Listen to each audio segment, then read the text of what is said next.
പോണോ? നിങ്ങൾ ഇതുവരെ വിട്ടില്ലേ? ഇതേ ഇങ്ങോട്ട് നോക്കിയേ. ഒരു സിനിമ എടുത്തൊന്നും വെച്ച് പഴയതൊന്നും മറന്നു പോകുന്ന ആളല്ല അവിനാശ്. കണ്ട ഇപ്പൊ തന്നെ നീ തേർഡ് പേഴ്സണലാ സംസാരിക്കുന്നത്. പഴയതൊന്നും മറന്നു പോകുന്ന ആളല്ല അവിനാശ് എന്ന്. ഇങ്ങനെ വെറുതെ വിഷമിക്കല്ലേ ചക്കരെ. എടാ, നീ സിനിമ എടുക്കുന്നതിൽ എനിക്കൊരു വിഷമവും. പക്ഷെ നമ്മുടെ ഫീൽഡിൽ പാരകൾ നിനക്കറിയാലോ.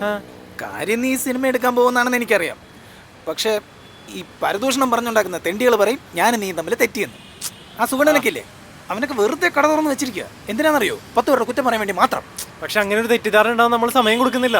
ഞാൻ സിനിമ എടുത്തു പോയി തിരിച്ചു വരുന്ന ഉടനെ തന്നെ നമ്മൾ ഒരുമിച്ചൊരു പ്രൊഡക്ഷൻ കമ്പനി അങ്ങ് തുടങ്ങുന്നു. പോരെ? എന്ത് ചിരിച്ചത്? ആ ഷേണായുടെ ഷഷ്ടിപൂർത്തി കവർ ചെയ്യണം. വല്ല ഓർമ്മയുണ്ടോ? ഉയ്യോ, അത് ഞാൻ മറന്നുപോയി. തലേദിവസത്തെ പരിപാടി എന്തെങ്കിലും കവർ ചെയ്യാനുണ്ടോ? അയ്യോ, ഒന്നും വേണ്ട. രാവിലെ അവിടെ പോയി 9 മണി മുതൽ 2 മണി വരെയുള്ള ഒന്ന് കവർ ചെയ്ത് വന്നാൽ മതി. അയ്യോ, അത് പറഞ്ഞപ്പോഴോർത്ത് ആ വന്ധ്യ വയോധികൻ ഇതുവരെ കാശ് തന്നിട്ടില്ല. എന്റെ അമ്മയാൾ ഒടുക്കത്തെ പിശുക്കനാണ്. അന്ന് അയാൾ പാസ്പോർട്ട് സൈസ് ഫോട്ടോ എടുക്കാൻ വന്നപ്പോൾ ഓർമ്മയുണ്ട്, 5 രൂപയ്ക്ക് തല്ലുപിടിച്ച ആളാണ്. നിങ്ങൾ എന്തിനാണ് ഇതിനായിട്ട് ഇങ്ങനത്തെ ആൾക്കാർ ഇന്ന് വർക്ക് എടുക്കുന്നത്? പിന്നെ എന്തോ വേണം?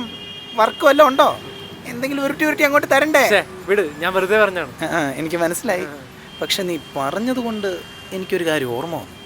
അയാളെ ഒന്ന് വിളിച്ച് ചോദിക്കാല്ലേ? വിളിക്ക്. എത്രയും പെട്ടെന്ന് കരയാൻ തുടങ്ങും. അങ്ങനെ നിങ്ങളെക്കാളും വലിയ പിശുക്കനാണ്. ഇപ്പോഴേ വിളിച്ച് ചോദിച്ചാൽ എന്തെങ്കിലും കിട്ടുള്ളൂ. വിളിക്ക് വേം വിളി. ഹലോ, ഷേണായി സാറല്ലേ? എന്റെ ചേട്ടൻ അഡ്ജസ്റ്റ് ചെയ്ത് എനിക്ക് പോവാനുള്ളതാ. അത് കുഴപ്പമില്ല. നിങ്ങൾക്ക് എന്ത് ഇയാളായിട്ട് ബന്ധം? എല്ലാം കളക്കടത്ത് തുടങ്ങിയ ചേട്ടത് ഓൾറെഡി കുറവാണ്. അത് സാരില്ല. ശരി എന്നാ, ഓക്കെ. എന്റെ പിള്ളേർക്ക് ഒരു ചായ മേടിച്ചു കൊടുക്കാനുള്ള കാശ് പോലും എൻ്റെ കയ്യിൽ. Please sir, please.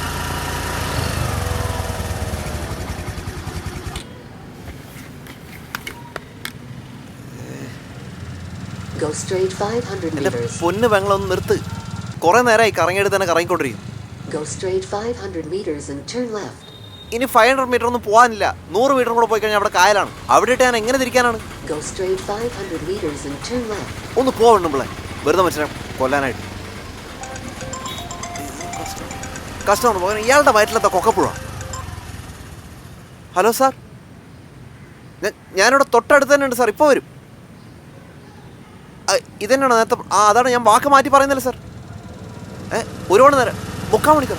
അയ്യോ, സമയം പോകുന്ന അറിയുന്നില്ല സാർ. ക്യാൻസൽ ചെയ്യണ്ട. ഞാനിപ്പോൾ വന്ന് ക്യാൻസൽ ചെയ്യണ്ട. ഏത് പൂത്തിരിക്കലാണോ ഇയാളുടെ വീട്? ചേട്ടാ, ഈ അഡ്രസ്സ് ഒന്ന് പറഞ്ഞുതരും. ചേട്ടൻ പറ. അതായത് Srinivasa Nivas 56/176 Kadavanthra south near Shiva temple. കുറെ നേരമായിട്ട് ആളെ കളിയാക്കണം. അതിന് മുമ്പിൽ ഇതാണ് വീട്. അയ്യോ, ഇതാണ് വീട്. അയ്യോ, വളരെ ഉപകാരം ചേട്ടാ. ചേട്ടാ, എൻ്റെ ക്യാൻസലായിപ്പോൾ ഒരു ജ്യൂസ് ഇരിപ്പുണ്ട്. ഞാൻ ചേട്ടൻ വേണമെന്ന് എന്താ ഇപ്പം തരാണ്? ആർക്കാണ് അവൻ്റെ ടിപ്പ്? പച്ച പെയിൻ്റ് അടിച്ച വീട് എന്ന് പറഞ്ഞ് ആകെപ്പാടെ കുറച്ച് പച്ചില മാത്രമേ ഉള്ളൂ. ഇവനൊക്കെ അംഗൻവാടി കൊണ്ടിരുത്തിട്ട് പച്ച മഞ്ഞ കളറൊക്കെ പഠിപ്പിക്കണം. ഉപ്പാടിളകി എൻ്റെ പട്ടി അടക്കം ഗേറ്റ് തെണ്ടി. ഇവനിപ്പോൾ എന്താ ഉണ്ട്? സാമേ, ഞാനിപ്പോൾ 5-6 ഡെലിവറി കഴിഞ്ഞടാ. നീ പറഞ്ഞ പോലെ ഒന്നല്ല, ഇത് വളരെ ഈസിയാണ്. കസ്റ്റമേഴ്സ് നല്ല നല്ല കസ്റ്റമേഴ്സ് അല്ലേ? വഴി കണ്ടുപിടിക്കാനാണ് ഏറ്റവും സിമ്പിൾ. നീ വെച്ചേ എനിക്ക് പോയിട്ട് പണികളാണ്, ഓർഡർ ഉണ്ട്. എന്നാലും ഒരു 5 രൂപ ടിപ്പ് തരായിരുന്നു.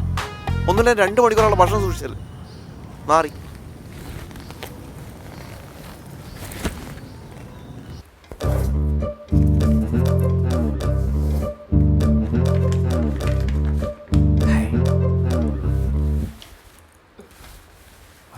ആഗ്രഹിക്കാത്ത ഒരു ദിവസം. ഇതെന്താണ് രാവിലെ പേപ്പർ പേനയൊക്കെ ആയിട്ട്? ഒരു മുട്ടമ്പണി എന്നിട്ട് പോയതാ. എന്ത് പറ്റി? നമ്മുടെ ആ പാർട്ടി സ്റ്റോറിന്റെ പേപ്പർ കൊടുക്കാനുള്ള മാറ്റർ ഇല്ലേ, അതിപ്പോ ഞാൻ എഴുതണമെന്ന് അവൻ പറയണേ. അതെന്ത് പണിയാണ്? അവൻ എഴുതാൻ സമ്മതിച്ചല്ലേ? എന്നിട്ട് അവനോട് പോയി? അവൻ ഫുഡ് ഡെലിവറിക്ക് പോയി.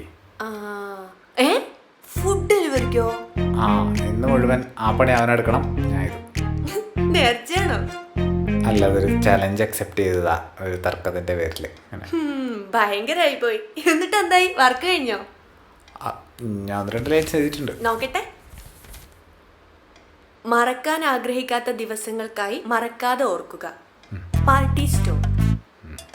ഓർക്കാൻ ഒരു ദിവസം, പ്രിയപ്പെട്ടവർക്കായി നിങ്ങൾ നൽകുന്ന സമ്മാനം. Party stone. ഇതെന്താണ്? എന്താ കൊള്ളൂലേ? ഇത് പത്രത്തിൽ കൊടുക്കുന്നത് ഇത് വായിച്ചിട്ട് കുറച്ച് ആൾക്കാർ നമ്മുടെ സ്റ്റോറിലേക്ക് വരാൻ വേണ്ടിയിട്ടല്ലേ? ആ ഇത് വായിച്ചു കഴിഞ്ഞാലേ വരാൻ ഉദ്ദേശിച്ച ആൾക്കാരും കൂടെ വരില്ല. എനിക്ക് ഇങ്ങനത്തെ പണിയെടുത്തൊന്നും ശീലമില്ല. പിന്നെ ചാലഞ്ച് ആക്സെപ്റ്റ് ചെയ്യുന്നതിന് മുമ്പ് ആലോചിച്ചുകൂടായിരുന്നോ? ഇനിയിപ്പോ എന്ത് ചെയ്യാനാ പ്ലാൻ? എന്ത് ചെയ്യാൻ? അവൻ പറഞ്ഞാൽ വെയിറ്റ് ചെയ്യാം. അവൻ്റെ കുറേ ജാടാണേണ്ടി വരും. ഹോ, അത് സാരില്ല, അത് സഹിക്കാം. ഇതൊരുമാതിരി.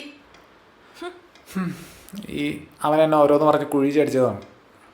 ആ ബേബി ചേച്ചി ആയിരുന്നെങ്കിൽ ഇതിനേക്കാളും നന്നായിട്ട് എഴുതിയേനെ. അയ്യോ ബേബി ചേച്ചി ഇന്ന് ലീവാണ്. നന്നായി.